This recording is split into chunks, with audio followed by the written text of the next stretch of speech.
If you drive along the base of the San Gabriel Mountains, you pass through some of the most desirable and expensive real estate in all of Southern California. It all started with Pasadena. Founded in 1874, Pasadena quickly became a winter escape for the East Coast elite. Big money, big mansions, big cultural institutions. Pasadena wasn't just a town, it was a statement. Millionaires Row, Caltech, the Rose Parade. Pasadena set the gold standard for foothill living. As Pasadena flourished, smaller communities began to branch off.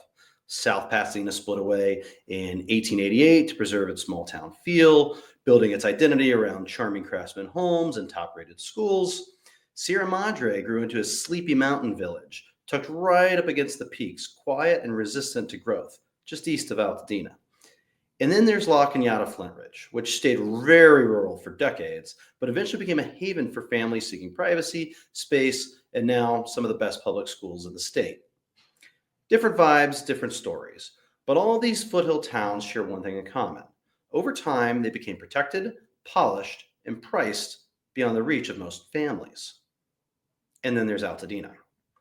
Altadena was born with the same dream as Pasadena. Wide boulevards, winter estates, fresh mountain air. Early developers envisioned another paradise in the hills. But Altadena's story took a different turn. Unlike its neighbors, Altadena never incorporated as its own city. Go back to episode 1 if you want to learn more. So without its own city council, without control over zoning, Altadena evolved differently. When the Great Depression hit, the grand estate model faltered.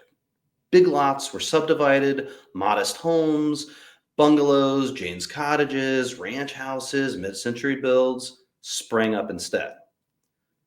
And after World War II, suburban expansion accelerated the trend. Altadena became a patchwork of architectural styles and personalities, less manicured, less uniformed, but definitely full of life. And while the neighboring cities use exclusionary practices to preserve their homogeny, Altadena opened its doors.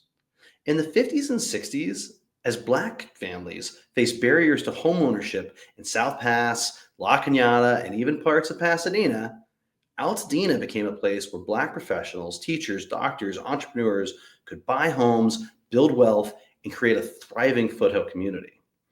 Altadena became different by design and by necessity. A little funkier, a little freer, a lot more real. So fast forward to today. After the wildfires, on top of the pandemic-driven demand, rising costs, and macroeconomic shifts, Altadena is standing at a crossroads. One thing, though, is clear. It's no longer going to be the affordable jewel of the foothill. Those days are gone. Lots are now going for around $100 per square foot. Construction costs are rising too. Homes are being estimated at up to $800 per square foot to build. So that means if you wanted to build a modest 1,500 square foot home, you're looking at $1.2 million in construction alone. Add that to an 8,000 square foot lot that's worth about $800,000, and you're easily at $2 million a home before landscaping, permits, and all the unexpected surprises that come along the way. All that's to say is things are changing fast. And the big question isn't just if it's going to change, it's how. So is Altadena going to maintain its unique, eclectic character as it becomes the most design-forward community in the foothills? I'm excited to dig into all that today with Peter DiVito, a local real estate agent that also lost his home in the Eaton Fire. Peter knows these streets, these homes, and this community well. And spoiler alert, both he and I are really bullish on what they're going to look like soon. If you're a homeowner in Altadena who's not 100% sure in rebuilding, I'd recommend going back to episode 2, Good Grief, of this program. We dive into a lot of how we feel we want to be able to help our community in that episode. And in this episode, when we speak directly to homeowners, we got a lot of optimism. Peter and I both see a really great next phase for Altadena. And if you're not sure that you're going to be able to be a part of that, I want you to go back and listen to the Good Grief episode, because I think it's a good companion piece for you to understand where we're at as a community and that all these things can be true. We can have so much love and grace for everybody who was a neighbor and who we hope to be a neighbor again. And we can also be, as landowners who've been just devastated by this fire, kind of excited about what's to come next. I'm Austin LaRoche, and this is the Altadena Rebuild, Episode 5, Real Estates.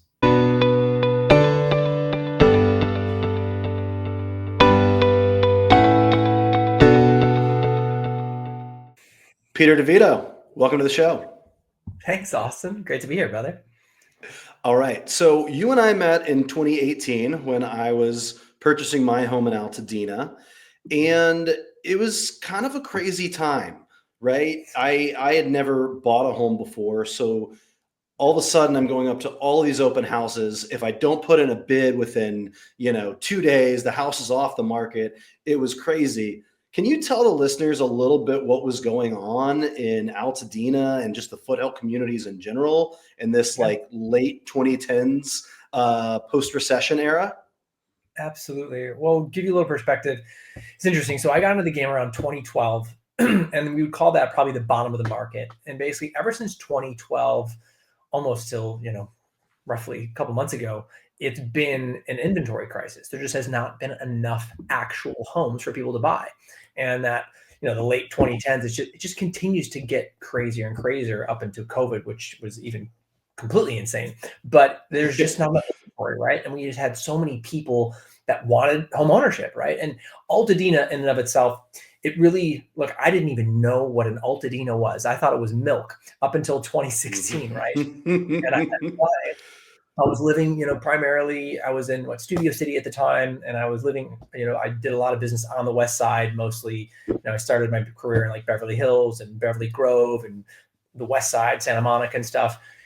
And look, all those neighborhoods were not affordable to me. And when I had a client that took me out to Altadena, and I never really thought of, even Pasadena as an option. I really wanted to kind of be closer to the city. I thought that's where life was. I'm from Chicago, so not living. And funny enough, when she took me out here, I was like, well, yeah, of course, I'll take you to look at houses anywhere. Let's do it. And I saw Altadena. I was like, wow, this is special. Right. First of all, it has access. You've got easy access to the city. If you need to get a city vibe, you can go to Northeast LA, which is 7 to 10 minutes maybe from Altadena. And then also you've got Pasadena, 5 to 7 minutes, give or take. So it had this special character of just peace, quiet. You've got like the foothills, as you say, which people really, really love. Amazing hikes. You've got Eaton Canyon trails. You've got Echo Mountain, and you've got access to LA as a whole. But inside this little bubble that just seems super quiet and quaint and has all this character and charm that really is very, very rare in LA. Like you just don't feel that anywhere else. I'd say Topanga has a little bit of that, but Altadena is such a special eclectic community, not just of geography, but also of people, which is also something that I fear is going to change drastically with what's happening, and as people, that were uncovered and maybe don't have enough money, but the fabric of the community, from artists to artisans to, business professionals, young professionals to creatives, all kinds of people. And then also, right, you have your African-American community, right? Because a lot of people came to Altadena, African Americans, because they were being redlined out of other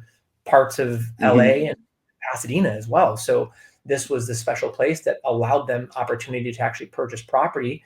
And in addition to, a big Latin American influence as well. So there is so much diversity in both socioeconomically and just people and culture, which has made Altadena such a special little pocket and a little gem. And like I said, when I saw it, I was like, wow, this is something special. Just the way that it felt, the energy. They were starting to get some coffee shops. There really was not much happening. Right. But I remember, funny enough, my client didn't end up buying a house there, but I ended up buying a house in Altadena.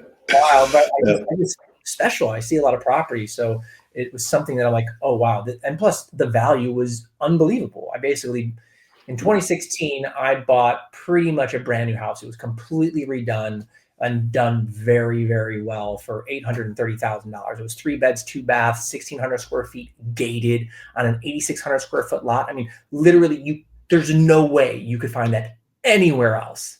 Anywhere No. else. No.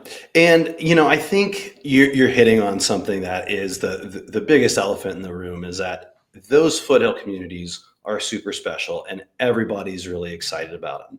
And Altadena I say was, and we'll get to what's going to happen next, was the last affordable place in there. It really was. If you look at comparative to Sierra Madre to the east, Pasadena to the south, La Cañada to the west, it was the most accessible. So when that became possible, other than like you and I, who else was moving into Altadena in those late 2020s? And what were those demographic and buyer shifts? Because I do remember having to fight like hell against a lot of cash offers. So it's not like this change in the neighborhood is brand new, but tell me a little bit about how that started changing. Yeah, definitely. As you said, right, people like you and I, and ultimately what I think we saw during that time, and even to today, is we have a lot of people that were living in LA, and it was really difficult to find a home with land that was actually affordable, right? Like there was a backyard, you weren't stacked on top of multi-units. You literally had a home and your own yard and property to play with, which is super, super rare. And there was a ton of young families and tons of creatives. I had, singer songwriters, I had actors, I had directors, people that were kind of coming up, just starting to make a little bit of money. And they're like, man, I want something. I want a property. So a lot of those people were there. Of course, there was a ton of all cash. It's funny enough. There was, also I have a lot of clients that had parents that had cash and basically, would help them, buy a house with cash, and then they'd probably end up financing on the back end. But primarily it was really people like you and I that just wanted something to have, to be their own, to have a home, to have a piece of property. And it was affordable. And you saw, like, yes, for sure, there was roughly 25 to 35% of probably every buyer pool per house was all cash, which is so nuts. And there's still cash. There's lots of cash. I think that's also because of the market. The market has been, it's been pretty much like this since 2012, and the stock market, the real estate market, all those markets have been just really flying high, and people have had, some good 401ks that they pulled money out of to buy homes with. So I think that was really impactful. Yeah. Yeah, I think you're hitting on something. I mean, first time home buyers for sure, right? Yes. Leaving LA, wanting to get out of, for those of us with kids, like wanting to get out of LAUSD and going into a better school system. And, and that was just for us, we both came in these late 2010s, but I noticed wasn't really looking too much at real estate during this time, but I'd see like when Redfin was like, guess how much your house is worth now? And I feel like my house almost doubled. So as a realtor, tell me what the heck happened during COVID, because from COVID to the fires, what the heck happened? Because the home values were insane. And we're about to talk about present day where they're even crazier. Yeah. It's really insane what COVID did. And it was interesting. Like when COVID happened, we're all like, okay, I remember everything froze. You're like, we have no idea. And I remember looking, I'm like, okay, as a general rule, I always think of, I need to have at least a year in savings being in real estate just to feel comfortable. That's just like a general rule for me. And I'm like, okay, I'm okay. I don't know what this is going to look like. Prepare for the worst, hope for the best. And everyone just froze as we stood there waiting to see what was going to happen. And then all of a sudden, it was a couple of months, probably about 6 months ish, where people were thinking, should I buy? Should I sell? Should I not? And I had so many people that wanted to buy and sell on both sides of the spectrum. And I was like, look, let's just sit and wait and see. And then we just kind of watched, and then people were still buying, people were still selling. It was a little bit here, a little bit there. And then all of a sudden, right, when rates really started dropping drastically, people were like, well, I've got nothing else to do. I'm looking at houses all day. And all of a sudden the market was just completely supercharged, and it got absolutely insane. Right. And now why did that happen? First of all, low rates, right? Absolutely massive. Also, people had pretty good savings and markets were solid. Of course, we saw that quick dip that was insane, and then everything just came flying back up, which was great. But you had people that were going from renters to buyers, and then you had people that were going from a 2-bedroom to a 3-bedroom, or a 3-bedroom to a 4th bedroom. Everybody needed more space. So if you had a condo, you wanted a house. If you had a townhouse, you wanted to get a house. Or everyone was transitioning to something bigger because either you needed a back house, you needed an extra room for home office, or people were having kids. So you have low rates, and then the need for housing was like it's never been seen before, right? Because everybody needed, they wanted property if they could, people wanted pools, everyone wanted everything at their home that they could possibly have and not have to go out to the world to experience, right? They're not going to go to a public pool, right? You're going to do everything at home for the most part, put up a big, playground in your backyard. So people wanted homes, they wanted bigger homes, and they wanted land. And Altadena, the thing about Altadena, so I would say, and even during your time and my time, right, we did have multiple offers, and it was, 5 to 10, 15 offers. All of a sudden, when COVID happened, it was like people, also you had a lot of the BLM stuff going on as well. So cities felt a little unsafe. You saw a massive demand from people from like Northeast LA or Silver Lake, Los Feliz, Echo Park, that wanted to get out of the city and get to somewhat of a sanctuary place that had bigger land, bigger backyards. And there was a mass exodus to Altadena. And those people, which were, had a lot more means that I'd say the typical Altadena buyer, they took the Altadena market. And that's when we went from, 500, 600 a foot to like 800, 1,000 a foot, sometimes more depending on the property. And these people pushed our market insane. I remember seeing for the first time a 3-bed, 2-bath Spanish, and it was east of Lake on Mount Curve. And I was like, what? This house is 1,500 square feet and it sold for $1.5 million. Like, I was like, oh, wow. Altadena just changed. And that was like probably the end of 2020 and like going into 2021. And it really hasn't changed since then. Ultimately, it's just been kind of this upward trajectory. Yes, I would say, from then until January 7th, 2025, there was not a big change. And so that kind of brings us to present day, right? Yeah. And what we're seeing right now are a lot of lots that are for sale. Okay. And there's a lot of conversations around it and who's buying and all that good stuff. But what's really going on is these lots are going for about $100 a square foot. And it's mostly all cash offers. That's just what I'm seeing from paying attention to the groups and, what I see on Redfin. As a realtor, would you agree? Is that kind of like the standard right now? So let me just give you a little context on land buying in general. So land, typically no one gets loans on land. So in general, they typically are an all cash purchase unless someone, finds a way to finance, but most banks do not finance land. They want a finished product. You can get a construction loan once you own the land, but in terms of buying land, it typically has to be all cash. That's just a general rule. There are exceptions, but that's typically the standard. Who are buying these lots? At the beginning, I think it was no question a ton of speculators. You've got a lot of developers. Altadena is on the map and has been on the map for a long time now, post 2020. It's kind of on everybody's radar as like this special little gem that's above Pasadena that everybody really wants to be a part of nowadays. So definitely there's no question that was the initial. Also, there are some owner users. I've got, a bunch of, other agents in my office that are selling lots, and I'm keep, asking my other agents, who's buying this, who is seeing it. So it's a little bit of mixed. Now you've got some owner users that have been wanting to get into Altadena, have means, and are willing to stay the course, right? And jump in and be a part of the rebuild process, and it gives them an opportunity to rebuild something that they want ultimately, right? So it's a little. And I think the thing that nobody really talks about is that, let's say you're living in Sherman Oaks, okay? Yeah. And you bought a home and you like it, but it was probably built sometime in the 30s, 40s, 50s. And, there's those days when it's like 110 degrees and it just, you feel how old your house is, and, you go visit your friends in Texas and you see some new construction and you're like, that's kind of cool. It's probably not really something I'll ever get to do. And Yeah, then all of a sudden, like, right here in a desirable place in Los Angeles County, neighborhoods are going to be completely rebuilt. So if you've ever even thought about wanting to build your own home and you live anywhere, like, there is an opportunity. So I guess I've wondered, and it's cool to hear what you're saying, is that some of those people are coming in as well. absolutely. Yeah, you've got a little mixed bag, right? You've got the people that want to develop, they see an opportunity to make some money for sure.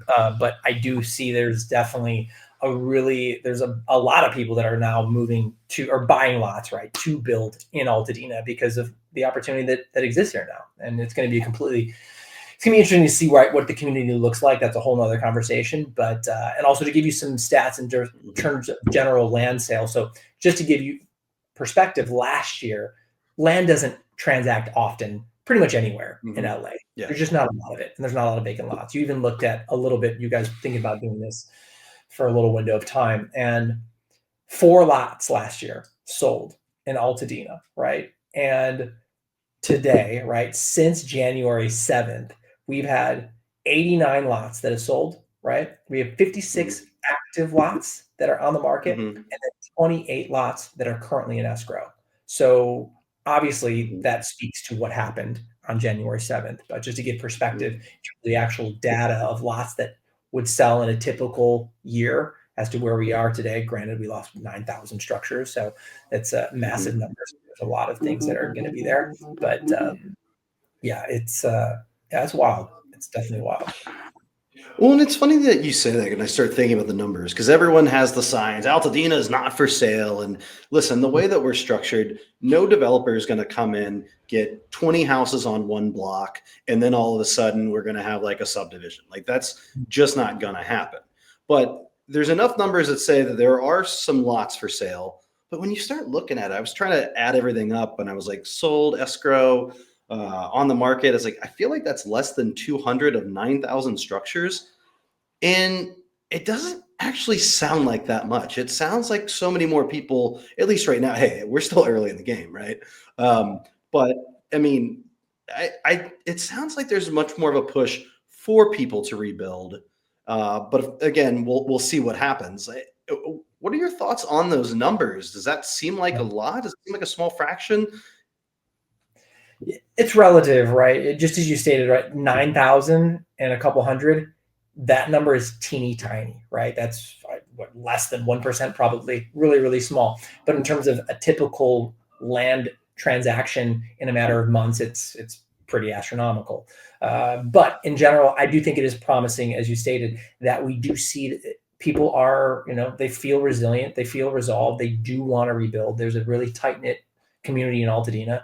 We're going to see how that looks like and what happens with respect to those that have insurance, those that didn't. I think the landscape is going to be drastically different with respect to homes, what kind of homes are built. I really hope we see more character rich things that are like bungalow, mid-century inspired, craftsmen's, Tudors, things like that. Spanish, it's because that's one thing that I personally, as an architecture lover and in general Altadena lover, we had such an eclectic housing stock. I really Mhm. hope and pray that a lot of us take the time to really create what was there because that was part of the magical fabric of Altadena.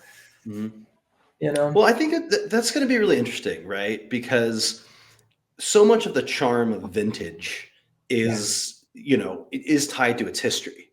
And when the history is just completely destroyed by a right, fire, what does a 2025 Jane's Cottage look like versus a 1925? It's not vintage. So it's going to be weird. And I would say that the one thing I am absolutely not concerned with is that Altadena is going to have a bunch of eclectic new homes. It's going to be all over the place, yeah, right? And you've got those groups, the Foothill Catalog and some others that I know. They're going to make sure that we're going to have the mid-century moderns, the Tudors, the Janes, all those things. There right. will be those. I wish we could go funkier. I know we have our community ordinances are a little strict, but I wouldn't mind some container homes. And dude, I'm more like, listen, if you lost your house in a fire, I want you to Mhm. do whatever it is that is your version of a dream home. I have an architect on my block. He won't do it, but he said his favorite type of architecture is Japanese farmhouse. And I said, I don't even know what that looks What's like, that but look if I like? drew, yeah, right. He after explaining it more, he said there's no way he'd ever be able to get insurance on it. So I said, okay, fine. But the idea of just driving and seeing a Japanese farmhouse on my street sounds awesome. That's so Yeah, Altadena, even if yeah, they're not known for Japanese farmhouses, if that somehow makes sense. yeah, Um, 100%. so so going to be really interesting to see how all that happens. But I guess one thing I'm wondering, because I just feel like there's a lot of people on the fence right now. We are getting an incredible range of prices for home rebuilding, and I think some people are being scared off. I don't really love it, but let's talk about somebody who's on the fence and like where we think the market might go. If we're looking around about $100 a square foot right now, so Yeah. 8,000 square foot property is going for about 800,000. Is it going to get better? Is there an opportunity to build something new? And then if you're kind of on the fence and you're trying to figure this out, and maybe at some point you realize, okay, I'm going to have to sell either now while it's just the land, or once I rebuild, I'm going to have to sell. Like, Yeah. where do you think this market's going, and what could we help our neighbors with who might be in this situation? Yeah, it's a good question. Well, first and foremost is really to sit down and look at what is your coverage. Insurance is really super important in this situation. And for me, as first of all, a real estate person and an entrepreneur minded, with respect to my process, I know I need to rebuild in order to maximize my coverage and take full advantage of all the money that I've spent on having really high quality coverage. I've got to build, right? And in order, if I don't build, then right, there's half of that policy that I'm not going to get able to touch. So first of all, really taking time, looking at your policy, understanding what your buckets are, right? Your dwelling coverage, your personal property, right? Your extra rebuild coverage, your loss of use, understanding all those buckets is imperative and super important. And then also knowing how to talk to these people, how to actually play that game. So looking at that first, and then, right, do you have a mortgage, right? Some of these people don't have mortgages. Some of these people do have mortgages. So, can you afford to supplement your mortgage and hold this property for possibly 3 to 5 years during this rebuild process? In addition to, right, sourcing quality contractors, there's a lot going on, a lot of moving parts. And thankfully, I'm very fortunate to be in the business. So I've got a dream team, and I was pretty much dialed in. Maybe within like the first 2 weeks, I had pretty much everything ready to go in terms of who I was going to work with, how I was going to do it, and that stuff. But not everyone's as fortunate. So with respect to people that are in having questions or concerns, I mean, look, first of all, share my information. I'm happy to have a conversation with anyone and everyone that wants perspective on what to do or what may be best. But really looking at what your financial landscape looks like. Personally, like, look, some people need to sell because they have no money and they just got to get out and do their thing. A couple of good things that we have going for us is, there's someone that's at fault, and apparently, it's a pretty wealthy corporation. So whether you have coverage or you don't, you're probably going to get something that could be 3 to 6 years out. But you should get something out of that situation. There's going to be a settlement. To what extent that looks like, we really don't know yet. But I think I'm bullish on Altadena in general, and I always will be, just because I think it's a special place. Where it is absolutely spectacular. I think it's just going to continue to go up. My concern, though, is that it's going to get unaffordable very quick, because Yeah. depending on what's built and what's rebuilt, right? Like, I don't know if people are going to be able to get an Altadena, under 1.5 million, right? When with new construction, and if people are go bigger, depending on Mhm. what we see, right? Like maybe Mhm. 1 point on the low end, but that's gonna, we're gonna lose a lot of, the eclectic fabric of the people and the background. So it's gonna be interesting. Yeah. I've got a lot of questions on the future, and I share your bullishness. There's a couple things I want to cover about this moment, and then we Mhm. can really start kind of diving into what this is going to look like. Yeah. You mentioned the dream team, which I've got to be honest, people have been asking me, how are you doing? And I Yeah. say, well, my insurance has been amazing and my kids have been amazing. And if any of that changes, Yeah. I don't know. But right now, I'm doing really well. Right. And part of that is because my real estate agent, Peter DiVito, recommended an insurance company that was not as big as State Farm, and they have been wonderful for us. And we can mention a Mercury. We like Mercury. I'm in on Mercury. Our guy Jim. Shout out Jim. Dude, yeah, So goodness. so as we're kind of looking at this moment, and one of the things that we're thinking about is beyond the rebuilding costs, beyond the new fire regulations, is what is home insurance going to look like?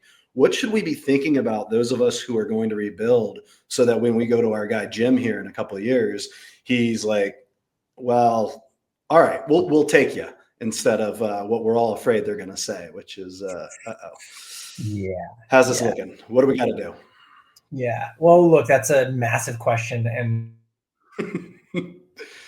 what does that look like in terms of making it actually affordable? And that's the issue that I foresee, is that how economically feasible is it going to be to actually have quality insurance moving forward, right? Because look, it's a bigger conversation to be had, but California, in my opinion, has been on borrowed time for quite some time.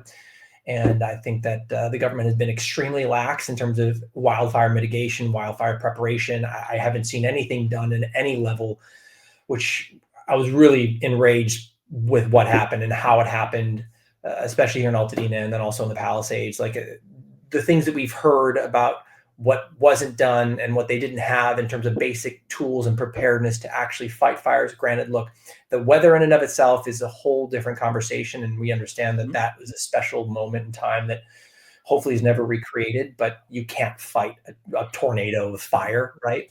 But, there needs to be, I think, a massive wake-up call from the constituency, and we need to start really pushing back on our leadership to make sure that things are actually happening, right? We don't do brush clearance. There's no controlled burns, right? What is the newest technology upon which you can use to actually prepare for fires that are going to come? Like, there's nothing new about the Santa Ana winds. There's nothing new about the dryness and the climate that we live in. However, we're decades into continued more wildfires, and it just continue to get worse. So I think that's really up to us as citizens of our city, of our county, of our towns, to push back on our leaders to actually get some sort of action. We pay an insane amount of money in taxes, and I got to be honest, I don't know what we get, because I don't see anything actually of note that's been done in order to provide safety and security for citizenship. Yeah, you're obviously not following them all on social media. We get a lot of great photo ops. Okay. Yeah. They are really, really good at photo ops and big statements and talking about how they're going to start solving things and the Yeah. money that goes towards solving things. And I think everybody has really good intentions there. And I think we'll shift back to the real estate part. But I think even just hearing you say that is a really good insight into how Altadena and even California citizens are feeling in the wake of these fires, which is like, we knew something like this was going to happen, whether it was a fire or an earthquake. Like, it's not like we know where we live and we know the risks, but you kind of always feel like with all of these investments, you want to feel like there's something there, so that when it's time to show up, everybody shows up. Yeah. Well, that was not necessarily the case. So we're going to shift. We're going to get back. I want to zoom out though to the U.S. housing market, right? Because Zillow's projecting a very bearish outlook on U.S. home prices. It looks like there's going to be a decline of 1.7% between March 2025 and March 2026. Yeah. So how do you see just the U.S. real estate market going in the next couple of years based off of all the conversations you're having? It's interesting, right? I think you can go one or two ways. So as a whole, right, the U.S., I think we're going to see a slowdown in general. Like, look, there's obviously some uncertainty. There's a lot of new things going on with the presidency and economically. So there's going to be a ripple effect. However, there still is a massive amount of demand across a lot of markets, and mostly nationally. There has been still inventory issues. So I think it's going to hold. I don't think we're going to see anything crazy, but I do think it will slow down a bit as we see that affordability has been an issue. over the past Mhm. couple of years, as we've seen massive amounts of just inflation and just price appreciation in real estate. It's been really, really crazy. So I think it's actually kind of a good thing for the market to kind of take a breath and hopefully settle down a little bit, and we don't see these 10 to 20% jumps in appreciation of housing prices. So the U.S., I think, there's going to be a little bit of softening. LA is going to be interesting, right? Because you've got people that might be tapped out, like, hey, I'm done with LA. Like, this is the last straw, right? Like, we've got a lot of things that we have to deal with that we've normalized in LA, from homelessness to crime. And this could be the last straw for some people. But I think LA is going to continue to be strong because it's beautiful. It's a great place to live. And of course, the weather's unbelievable. And I think we're going to see a shift in terms of what's possible. Like, now that we're going to have a lot of new housing inventory in Palisades and Altadena, like, that's going to create a massive amount of demand because you can't get really brand new homes in LA in mass anywhere. It's just not possible. So assume you get 9,000 new structures in Altadena. Well, we still have a ton of people that want to buy homes, and I think there's going to be a big surge in terms of people that want to live in LA and California, and especially Altadena. So I think we're going to be okay. There might be, well, let's just call it the next year. Also, keep in mind, people are building during this time. Like, there's not going to be any inventory ready probably to, I say, maybe mid next year. So call it maybe June of 2025. We might see like the first couple of rebuild actually coming online, and this may be people that are speculators, and maybe people like you and I. I think we'll probably be ready to move in by December of next year when it's all said and done, hopefully. Fingers crossed. But yeah, I think there would be like a little bit of stagnation maybe this year, maybe a little bit slow down, but also you've got people that have been displaced and have means and want to buy a house instead of rent a house, right? So like, Mhm.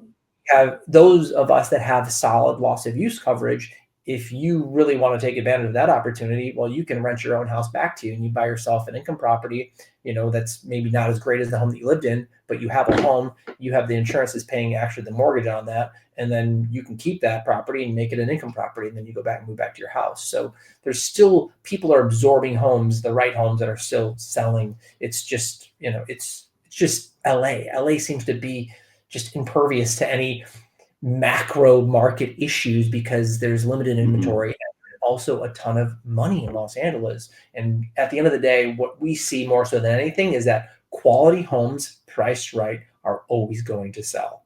And sometimes in multiples and in different segmented markets from, a million to 2 million, you've got certain different activity. And then even up to, whatever, 10, $15 million, good homes go in multiples. It's all about quality, and quality speaks to people in LA more so than anything. Yeah, I've been thinking a lot about this whole topic. I don't know if you've seen the new book called Abundance by Ezra Klein and Derek Thompson. It's all about how California is not as affordable as it should be, and there's a lot of other things, but it kind of comes down to a lot of the housing. And so I've been kind of looking into a lot of this. I was in Austin, Texas a couple weeks ago as well, where the permitting process is basically non-existent, and they're building everything left and right. And they're able to get that demand. And so I start kind of thinking about these two different things where you're like, it's like, hey, wait, Austin, Texas is going to be a really great place that's going to be affordable. And they're building, building, building, and building. But if all of a sudden things change in the market, there's a lot more empty empty places in Austin, Texas, and then California, where we want more housing because that allows more people to be able to come in, makes it so that people who are working good, honest jobs can buy homes and enjoy the same perks of life as everybody else. But without doing all of that, it it does make the homeowners here, I don't want to say a little less recession proof, but there, to your point, the supply and the demand isn't shifted enough to where I feel like I have any fear that if there's a bit of a housing crisis nationally, that it's going to affect us that much. Am I crazy? Am I being too simplistic? How do you feel about it? Yeah, I completely agree with you because there is so much demand and there has been. And also due to the means, right? Like people that have means in LA. And one thing that will be interesting to see as a whole is, and it's a little bit of a concern of mine, is the shifting in the entertainment industry, right? And granted, we have all kinds of industries here, but entertainment has been a big one. And entertainment is kind of getting holed out with respect to Los Angeles. I have a ton of clients that are entertainment, from art directors, writers, actors, you name it. And those jobs are moving. They're going to Vancouver. They're going to Austin. They're going, like, don't go to Chicago. They're going to New Orleans. They're going to Atlanta. There's better incentives, and LA is not giving any incentives. They're charging more money to make the same product. So it's that's something that concerns me, because it was a really fabric of the city and what was a major fueling power of the economic engines that run LA and California, right? In addition to tech. So there's going to be an interesting kind of shift that may happen with respect to that, right? Because if those people start leaving, then that's gonna hurt, and I think we will feel that. So that's the one thing that I'm watching and kind of feeling out closely, and with respect to entertainment, because that is a big engine, I think, to what makes LA LA and allows us to have the economic prosperity that we've had. So yeah, I hope we all stay right. strong. Those things, there's a lot of moving parts that are, that not some people aren't recognizing. Okay, we've reached the part that I'm really, really excited to talk about, which is the future. So here we are in Altadena. We've identified Altadena as the last affordable spot that you and I were able to find in this, block of foothill communities: La Cañada, Pasadena, Sierra Madre. You can even kind of somewhat consider South Pass a bit of this. Yeah. And now you've got 9,000 new structures coming within, let's say, the next 5 years. And like you, I am very, very bullish on the future of Altadena. So what does this look like? Let's say 3 years from now. It's January 2028. The fire has been gone for 3 years, or happened 3 years in the past. Most of the town is rebuilt. Hopefully the trees are growing like we hope that they're going to grow. What does this look like? And I know you hinted at it before. It's certainly not as affordable as we thought it was going, or as old Altadena was. But I don't know, because I think about this all the time. Like, what do you see January 2028 Altadena looking like? Yeah, it's a great question. And granted, I don't have a crystal ball, but I think it's going to be, there's a lot of, I feel like a lot of people are incentivized to move this along as quickly as possible and to get Altadena back up and running and get that heart of Altadena, pumping again, and get that, the beauty, the people, the energy. So I think we're going to be moving as quickly as possible. And what I suspect is that we'll see, I don't know, maybe we'll see somewhere to 30 to 40% of Altadena possibly being, in motion, being rebuilt or close to rebuilt with respect to that. So I think we're going to see a lot of homes that will be up and running. I think we're going to see a lot of, new buildings with respect to restaurants and shops and, and little coffee shops and all the things like that are back up and running. Maybe there'll be some bigger grocers that come in or something. I think there's going to be an interesting mix of what happens commercially, because I think there will be, I know, right? We only have a couple options. It's like, you got to drive. So I get it. Sorry for those listening and not watching the YouTube feed. I just kind of crossed my fingers. We're hoping for some grocery upgrades in Altadena. Yes, 100%. We need them. So commercially will be the most interesting thing to see, and what they allow in terms of them to go up in terms of the height, because what I think we'll see is we might start seeing some apartments on top of, right, commercial use, like on the bottom floor, and then start seeing higher buildings that allow for more housing above them. So more of like a condensed downtown strip, by, lake, and then by Lincoln, right? I'm just curious. We're already seeing it in parts of Lincoln, right? If you go far enough down Lincoln, there's some of those buildings that did survive. So I think it will go higher, and they'll be a little bit more dense in the main strips. And And I think it's gonna move relatively quickly. So in 3 years, I think we'll see a good changeover in terms of homes built and also commercial buildings underway, and I think a lot of new vendors coming in to be a part of what Altadena is going to look like. Yeah, I've always considered myself an Occam's razor guy, right? So that for those unfamiliar, it's essentially like the most obvious choice is usually the choice, basically. Yeah. And so I just keep thinking, and I'm like, well, wait a minute. We're way up in the foothills with these beautiful views of the LA basin, the San Gabriel Mountains, the Verdugo Mountains.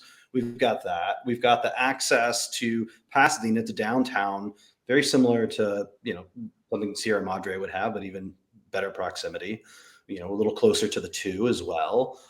It's, and then you're just going to have nothing but new houses in a community that is just going to be that is already so trauma bonded and is going to just be such a wonderful place to live. I mean, I see people walking down the streets with dogs and everybody moving in. Who's moving in today? Like, how exciting that whole thing's going to be.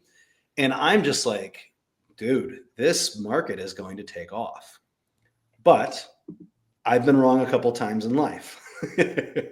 So let's say that it doesn't go the way I think it's going to go.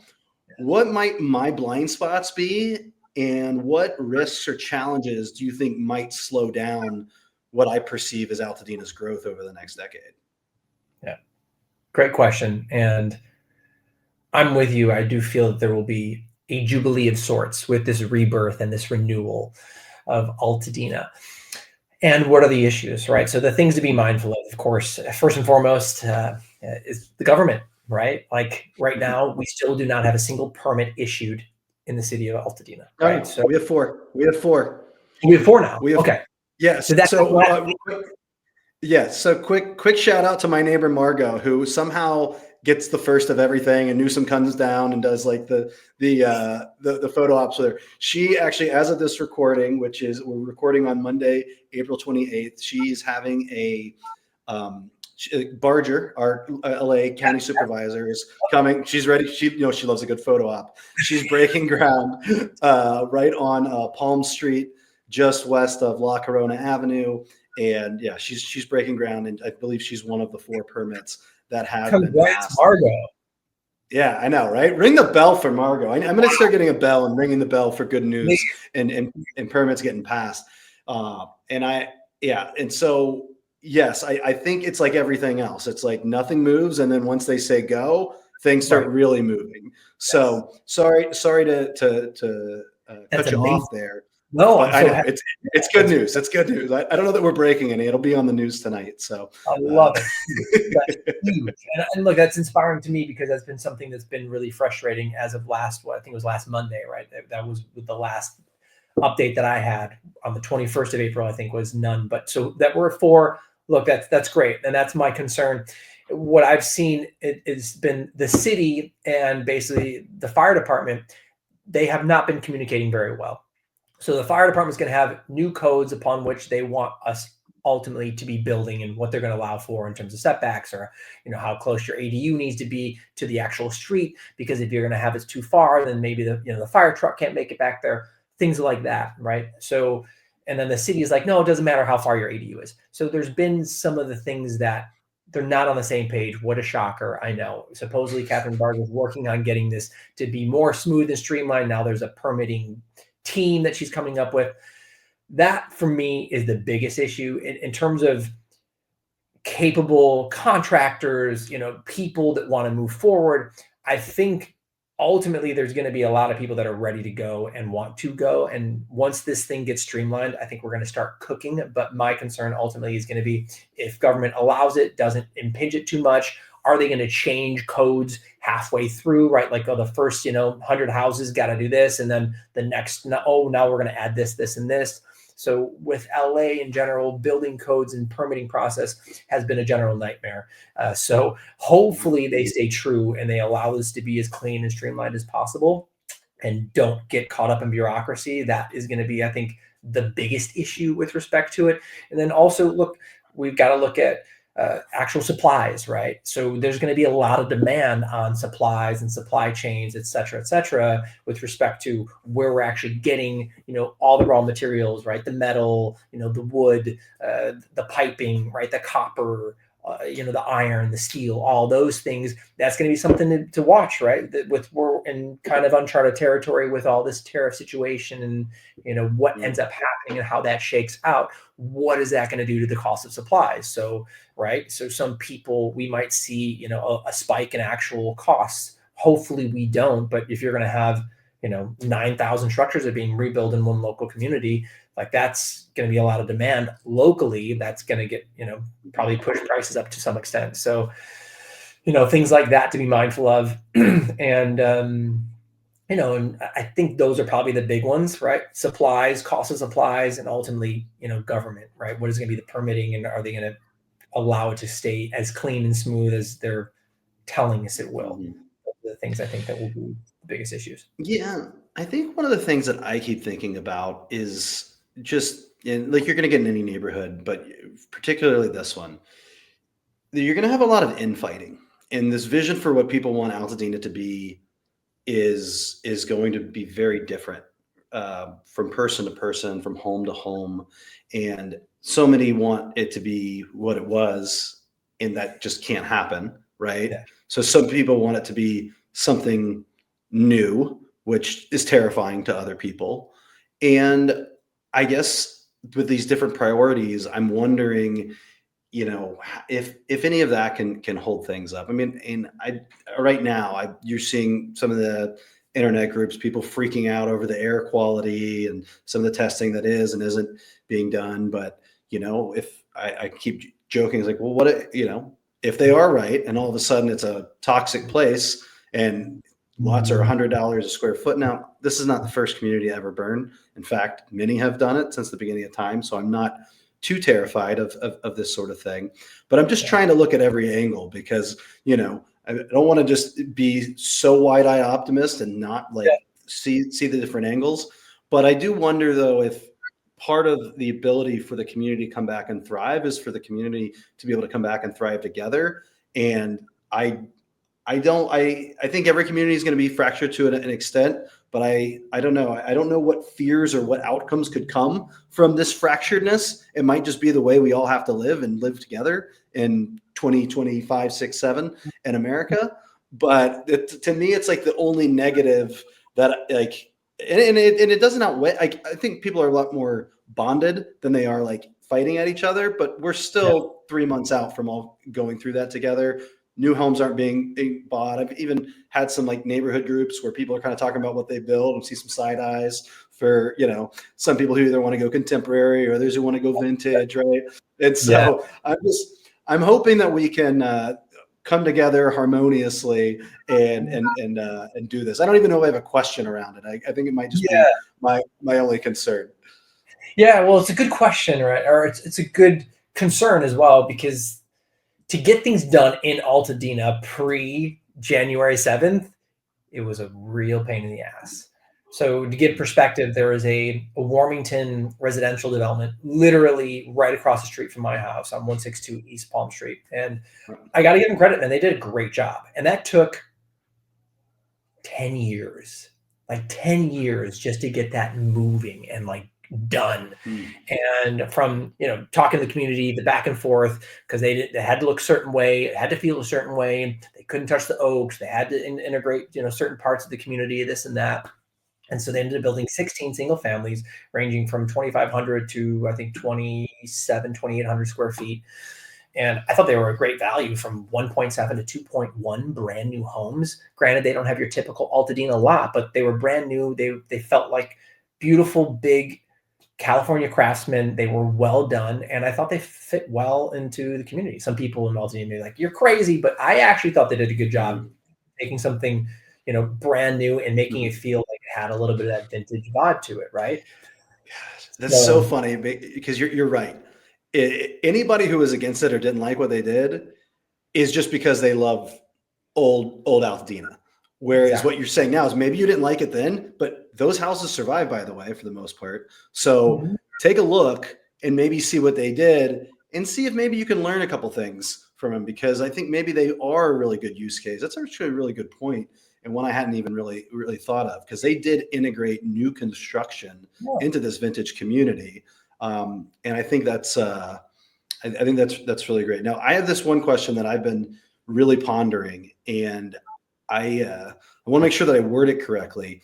But Yeah. what's going to happen? So for those who are not as familiar with Altadena, basically everything east of Lincoln, north of Altadena, west of Allen, and then I guess between Woodbury and Altadena was maybe like 50-50. Altadena Mhm. Drive is gone, right? That's the area that's gone. But that leaves a lot of Altadena that is left. So on the west side of Altadena, you've got some smaller lots, smaller homes. Again, that old style, everything that you were talking about, people missing. It's all still there west of Lincoln. Southeast, kind of that Allen area. Those are a little bit larger lots, larger homes, a little higher home values.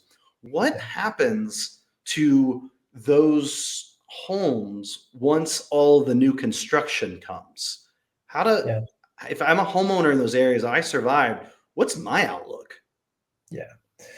Well, a few things, right? Some of them I know have to wait. Some of them can't even live in them right now due to the smoke damage or Yeah. whatever it is. But I think they're starting to move in. Look, what happened to those? I think they actually become more valuable, Oh. and because they're that's going to be a rare opportunity for people to get into Altadena and not have like right because the new stuff is going to be priced at a premium. Brand new construction is always priced at a premium because it's what it is, right? It's brand new. California, we've got what 1900, right? We've got 1890 homes, 1930s, 1950s, 1970s, but very few and far between are brand new construction. So those homes, I think, will become an even better opportunity and will appreciate as well because they're still in Altadena, and that's going to give someone that wants to be in Altadena but cannot afford the brand new just built maybe 1.5 plus home that someone's trying to sell as a spec that bought a lot, but they can come in and buy a 2 bedroom 1 bath bungalow just off of Lincoln, and maybe that's still in the 900 to a million-ish range, give or take, right? So I Mhm. think those become opportunities for people that could not afford the new version of Altadena, but still want to be in Altadena.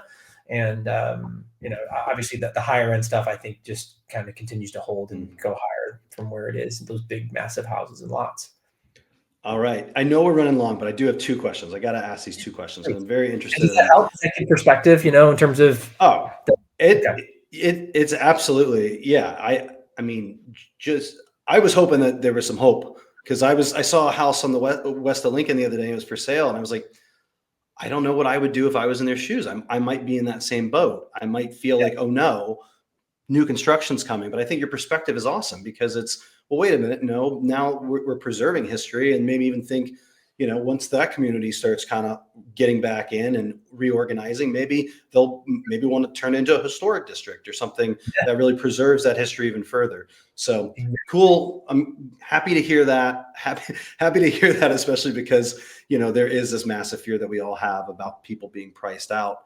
And to that point, I guess I want to understand, with new construction, what's the balance in terms of value between like these custom homes versus some of these out of the box ideas? I know, some of the different groups are trying to get different designs pre-permitted, so, to Yeah. accelerate how quick we can build. And then again, though, those all then start looking very similar to one another, which isn't a bad thing. That we had a lot of Janes that looked similar, but they all kind of created their own character. Any concerns just from a, you know, uh, discrepancy of how those will affect the overall health of the real estate market in the neighborhood? Not really, right? So, assuming that people do good stuff that has character and charm, I think it's going to be fine. My concern is that we see a ton of prefabs that look maybe more like a container. Like if we've got like blocks of container Mhm. homes that are stacked on top of each other, I just that wanted one. I just wanted that one, and concern, yeah. Okay, and one like on my, one. and it would look like the one on my Pinterest board, not like a bad prefab. Okay, it's Okay, cool.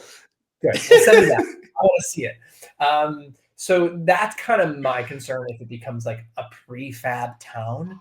There are some beautiful prefab. There's some cool stuff that is done and being done, and there's also some awful stuff. And this is going to depending on what people can afford to do. So if people are streamlining a process to put a bunch of Jane Village bungalows, 3-bed, 2-bath, 1,500 square feet, I think that's fantastic, right? Because everyone's going to put a different color, maybe a different this or that, or a little different opening. I think that's great. That's also kind of what it was, right? So if they can do that and streamline it and make that quicker and faster, I think that's fantastic. But my concern is it's too prefabby, because some of the prefabs, not all prefabs are created equal. And that's my fear. Like, oh, now it's one of those. Well, you're not. Yeah, I have prefab fear too. It's like my only like line in the sand, and it's for two. There's a couple of reasons why I don't think that's going to happen. The first is insurance. Most insurance does not appear like it's going to be covering what we consider prefab. The second is it's that old Hurricane Katrina story where Brad Pitt creates the Make It Right Foundation. They put a bunch of prefab homes really quick in the lower Ninth Ward where everything was flooded out. And within 10 years, all of those homes had to be rebuilt. And it's just those good intentions didn't lead to the good outcomes. And it's because they leaned a little bit too much on that prefab, a little bit too much speed, a little bit too much low cost materials. And, we're not looking at something that's good long-term for the community. All right, Peter, last question. I always I've said this from the intro to this show. This is a show about hope. This is a show about, what can be. So we've lost 9,000 structures and somebody owned somebody owned each of those structures, right? Yeah. They faced a significant loss. What are words of hope that you would tell homeowners feeling down about their current reality? What might the future hold for them that can excite them about what's about to happen? Yeah. Well, first of all, I feel for each and every one of you, right? Your loss, and I'm sorry for your loss. I'm sorry for all of us that have experienced this tragic event. So nothing but love for you and the burdens that you carry today. And know that we are a super strong, resilient community of beautiful people, different, characters and different perspectives and different lives and backgrounds, and that we're in this together. And I want to be supportive. Is there anything I can offer any of you? Please reach out, call, text, whatever. I'm here to be a resource in any way that I can. And also, I believe that this is actually a beautiful opportunity and a great opportunity and not that Altadena was missing anything, but to remake Altadena and just give it a new structures, new opportunities, do things maybe a little bit differently, or maybe do a little bit better, create updated character and charm, and really come together as a community. What's most important, I think, for all of us to stay together, to continue to support each other through this process. Ask your friends, ask your neighbors, resources, sharing contractors, sharing ideas, and make sure that we are cross-referencing what we're building, why we're building, and how we're building, so that we can have a nice through line of a beautiful community that continues to support and love each other. And we might not have the same design ideas or perspectives on what it should look like, but just know at the end of the day, man, we're all human beings, and we all deserve to be seen and heard, and that you matter. And I think we're going to really create something magical and special on the other side of this in every way, shape, or form. And I think that Altadena is going to become like this jewel that it has been and is, but it's going to be a really special opportunity, maybe even for city planners, to look at how you can make something, renew it and also maintain that character and charm. And I think it's going to be magical on so many levels. And I think we're going to see a massive prosperity and a jubilee of sorts that's going to come to Altadena, because I really think it's going to be an example for a lot of things in the next 3 to 5 years of how to do this in the right way, and to do it as a connected community. Because if you see what's going on in the Palisades, there's a lot of conflict that's happening there, and it's a very slow moving process. And Altadena is not that, and I love that, because we are all in this together, and we really, really, I believe, care about each other. And I think it's going to be really, really special, and I'm excited to be a part of it. As the sign says, the rose will bloom again. Let's go. Peter DiVito, thanks so much. Yeah, Peter, thanks so much for being on the show, bud. Thank you, brother. It's been a pleasure. I really, really appreciate you, man. Anytime. Much love. Go Altadena.